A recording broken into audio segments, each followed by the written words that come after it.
स्वागत है आपका विनर्स एकेडमी प्रयागराज में। मैं समीर शुक्ला एक बार फिर से आपको एक नए टॉपिक के साथ, जिसका नाम है कंफ्यूजिंग प्रीपोजिशन। मैं एक्चुअली इनको कंफ्यूजिंग प्रीपोजिशन क्यों कहता हूँ, कारण है क्योंकि ये जितने भी ऑन, अपॉन, ओवर, अबव, ये जितने भी वर्ड लिखे हुए हैं, इन सब की लगभग जितनी हिंदी मिलती जुलती है वो ये है ऊपर के ऊपर या से ऊपर, यानी ऊपर शब्द का यूज इसमें बहुत ज्यादा हद तक किया जाता है।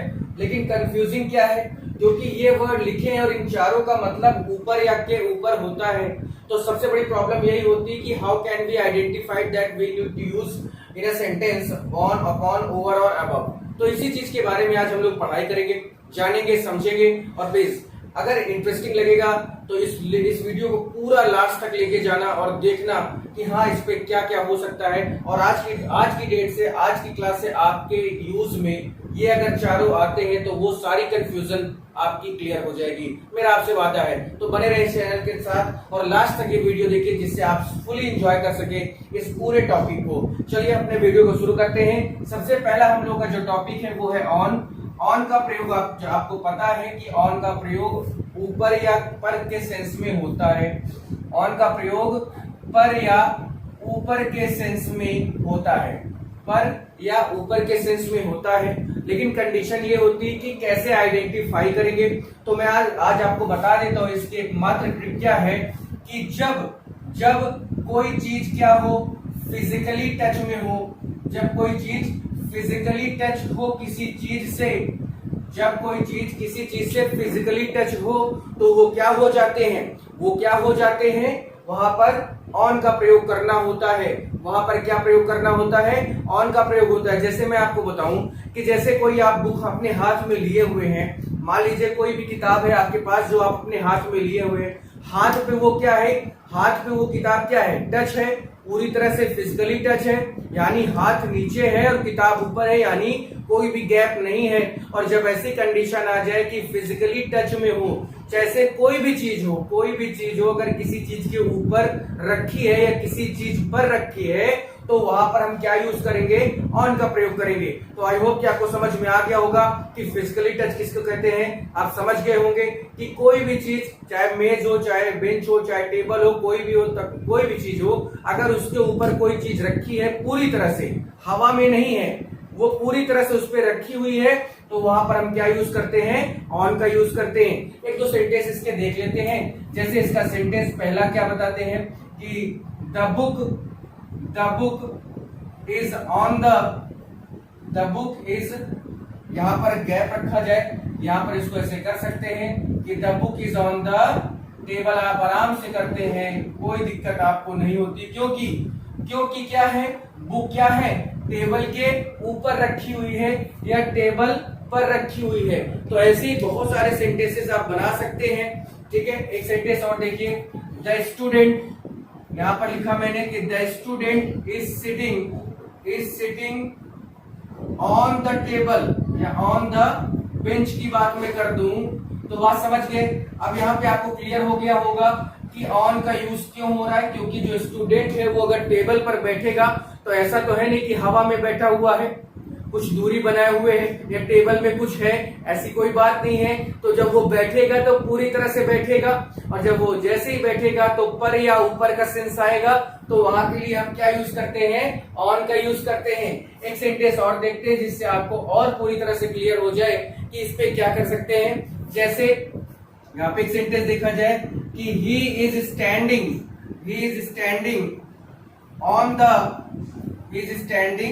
डैश करके यहाँ पर ऑन, फिर उसके बाद लिख दिया जाए ऑन द रूफ। अब आप समझ गए होंगे कि क्या करना है। ऑन क्या है यहाँ पर, क्योंकि वह कहाँ खड़ा है, छत पर खड़ा है, यानी छत के ऊपर खड़ा है। ऐसा तो है नहीं कि छत नीचे है और वो हवा में है, आसमान में है और कुछ भी कर रहा है, तो ऐसा नहीं हो सकता।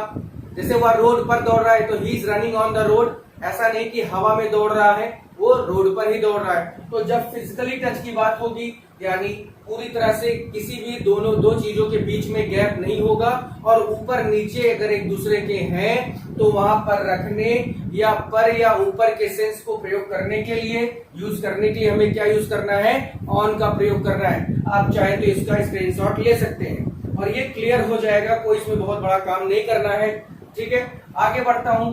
बहुत काफी यूजेस होते हैं एक्चुअली। इसकी प्रॉब्लम क्या है कि जो 4 प्रीपोजिशन मैंने आपको बताए आज या बता रहा हूं, उनमें एक सबसे बड़ी प्रॉब्लम यही है कि वो किसी भी तरह से उनका जो सेंस होता है, हिंदी जो होती है वो पर या ऊपर ही होती है, और इस वजह से हमें प्रॉब्लम होती है उनको यूज करने में। तो आज के बाद वो प्रॉब्लम नहीं होगी, ये मेरा आपसे वादा है। ठीक है, अगला हम लोग का जो टॉपिक है वो है अपॉन।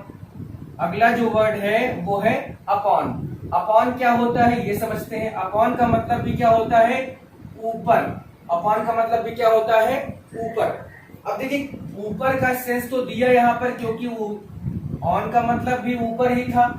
अब दिक्कत क्या होगी कि इसको पहचाने कैसे, तो मैं यहाँ पर एक वर्ड लिखे दे रहा हूं कि फिजिकली नॉट टच, यानी वो फिजिकली क्या नहीं होगा? टच नहीं होगा। और जब ये कंडीशन आएगी तो आपको क्या यूज करना है? यानी फिजिकली टच के लिए ऑन का प्रयोग करेंगे, फिजिकली नॉट टच यानी वो हवा में होगी, आप ये कह सकते हैं। यानी उन दोनों के बीच में क्या होगा? गैपिंग होगी। तो जब ये गैपिंग की बात हम कर देंगे तो वहां पर हम क्या यूज करेंगे? ऑन का। तो physically touch on, physically not touch upon. अब देखिए इसका सेंटेंस देखते हैं। इसके सेंटेंस में भी यूज बहुत सारी चीजें हो सकती हैं। कैसे इसको करना है ये देख लिया जाए। ठीक है, जैसे मैंने कहा द फैन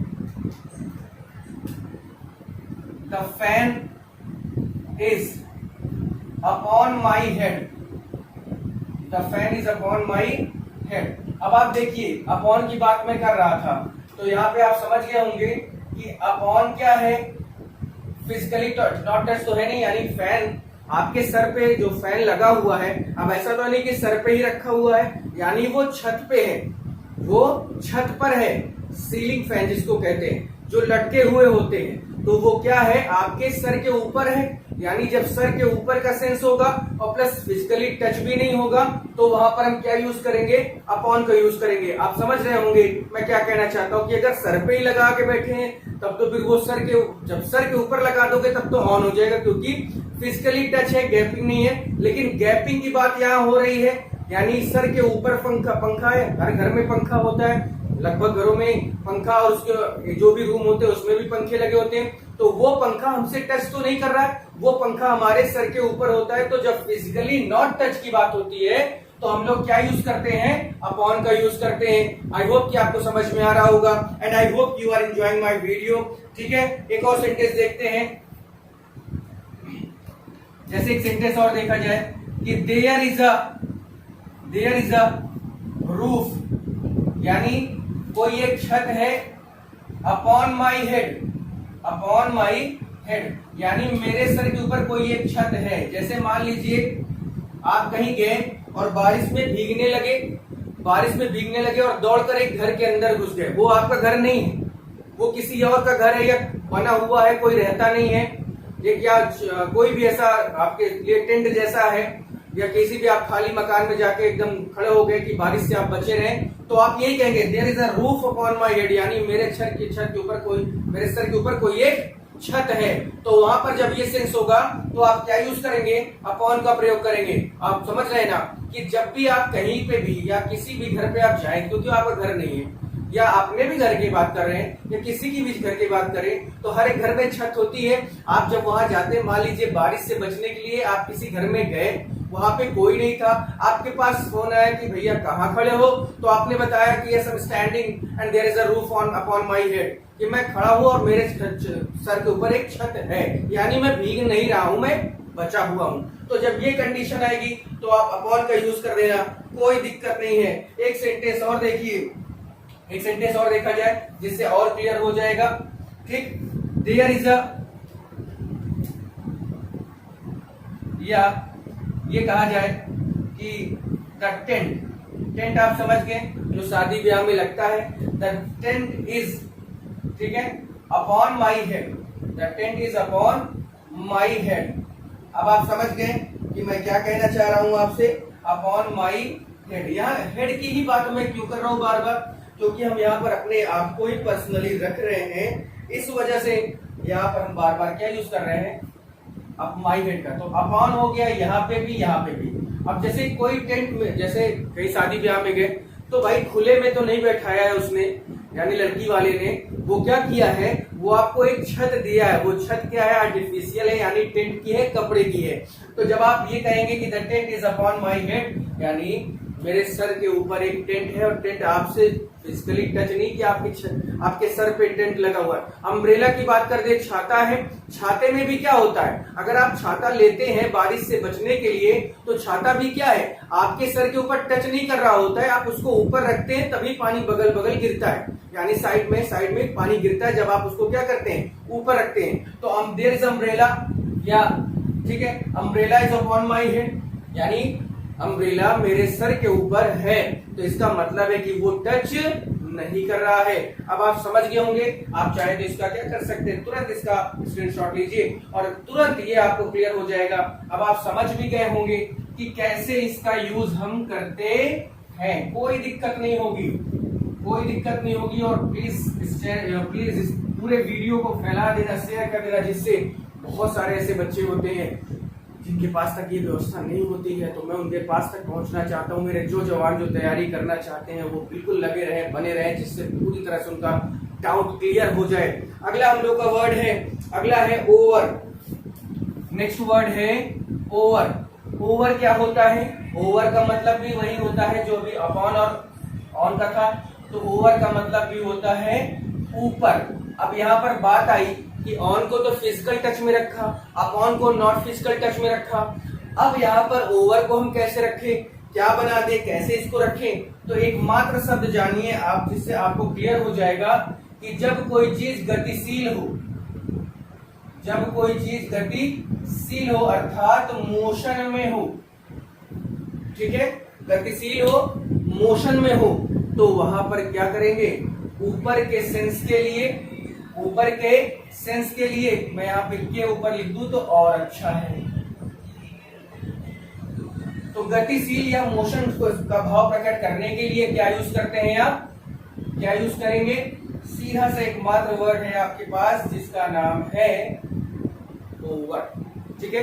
गतिशील अवस्था में होना चाहिए, क्योंकि देखिए अभी तक क्या था, कोई एक चीज थी, जैसे ये मार्कर है, मैं अपने हाथ में लिया हूं, ये स्टेबल है, यानी ये पूरी तरह से स्थिर है, कोई गैप नहीं है, ऑन का प्रयोग। अगर ये इतने पे आ जाए, यानी बीच में गैपिंग है, अपॉन का प्रयोग। और अब मैं बात करूंगा कि ओवर जो होता है वो, जैसे ये मार्कर है तो वो ऐसे इधर उधर आगे पीछे या इधर उधर हो, यानी गतिशील हो, तो हम क्या करते हैं, ओवर का प्रयोग करते हैं। जैसे कुछ सेंटेंस आप देखिए जिससे आपको क्लियर हो जाएगा, ठीक है। द प्लेन, जैसे मैं सेंटेंस लिख रहा हूं, आप देखिए बहुत अच्छे अच्छे सेंटेंस बनते हैं और बहुत सारी कंफ्यूजन होती है वो दूर हो जाएगी। जैसे द प्लेन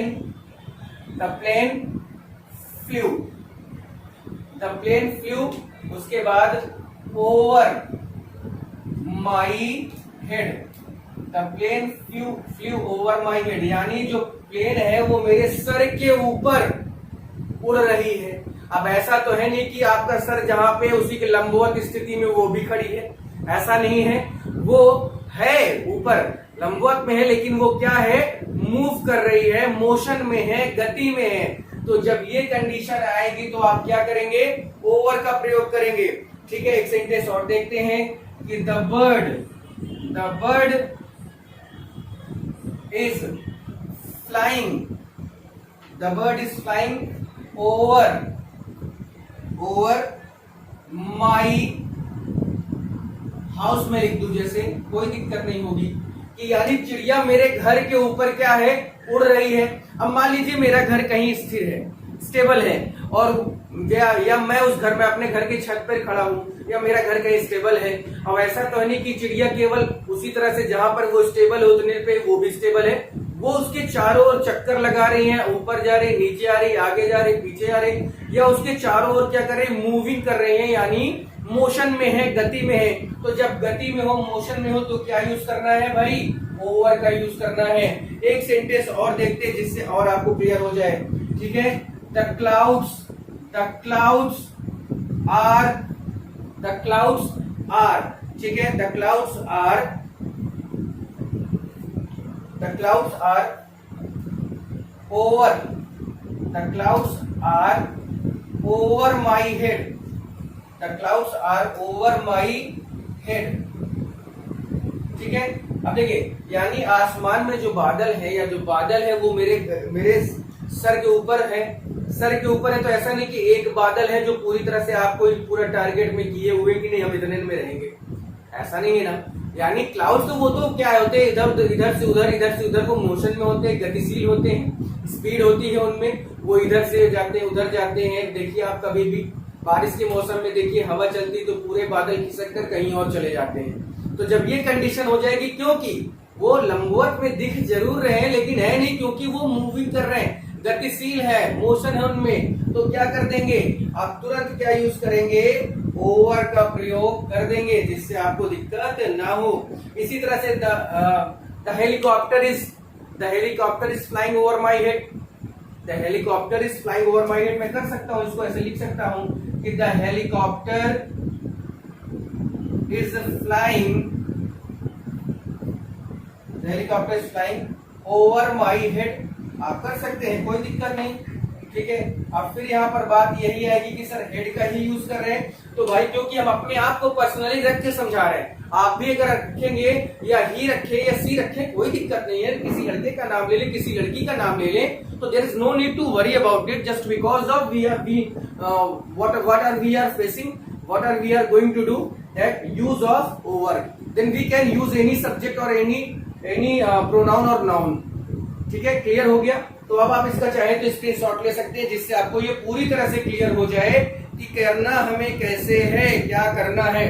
ठीक है, अगला एक वर्ड और देखिए, मैं आपको इस पे बहुत अच्छे तरीके से समझाने वाला हूं, क्योंकि बहुत सारी किताबें आपने देखी होंगी, बहुत सारी चीजें आपने देखी होंगी, लेकिन आज की डेट से, आज के बाद से आपको इन टॉपिक में कंफ्यूजन नहीं होगा। ठीक है, देखिए अब बात आती है एबव की। एबव का मतलब भी होता है, एबव का मतलब भी होता है ऊपर, लेकिन अभी तक था के ऊपर की बात हम लोग कर रहे थे। यानी कोई यही दो मार्कर हैं, मेरे हथेली के ऊपर, मेरे हाथ के ऊपर, के ऊपर आया। ठीक है, अपॉन की बात कर रहे थे, यानी पेन मेरे हाथ के ऊपर है, मूविंग कर रही, के ऊपर आया। ठीक है, ओवर की हमने बात की, तो वहां पर भी बात थी कि सर के ऊपर या घर के ऊपर। ठीक है, क्लियर हुआ। अब यहां पर बात किसकी है कि ऊपर की तो जरूर होगी, लेकिन से ऊपर की बात हम करेंगे। किसकी बात करेंगे, से ऊपर से। और इसकी एक मात्र मैं आपको ट्रिक बता देता हूं, जिससे आप कभी भी प्रॉब्लम में नहीं फंसेंगे, कभी भी प्रॉब्लम आपको नहीं होगी। तो वो जो ट्रिक है वो ये है कि जब हम कंपैरिजन करते हैं, क्या करते हैं, कंपैरिजन करते हैं, या हायर देन, यानी कोई एक लिमिट है।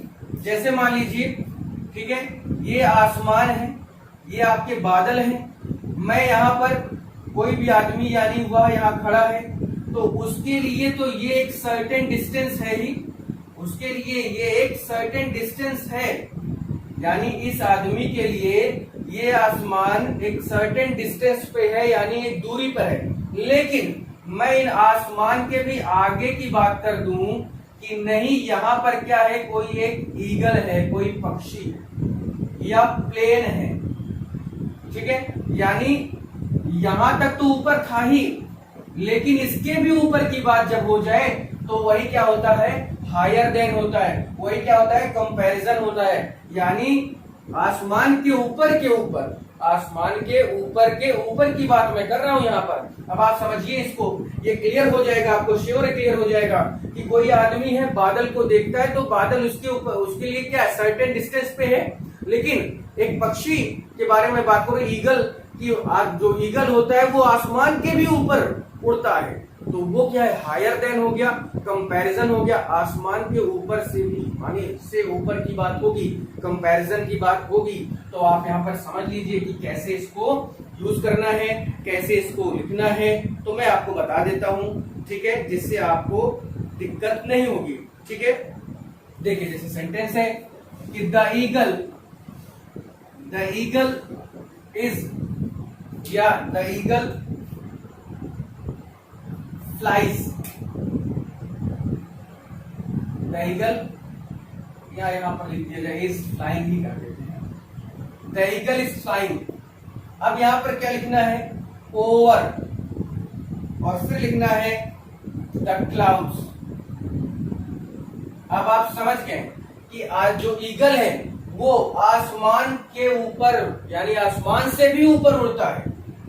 यहां पर क्लियर हुआ, हायर देन और कंपैरिजन, यानी आसमान तो दूर है लेकिन उससे भी ऊपर क्या है, और है जो चीज जो ईगल उसको करता है। तो the eagle is flying over the clouds.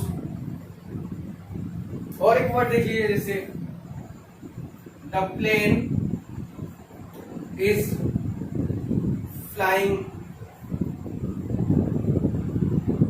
Over the clouds, over the clouds, दोनों सही। ठीक है, तो ये कंडीशन आती है।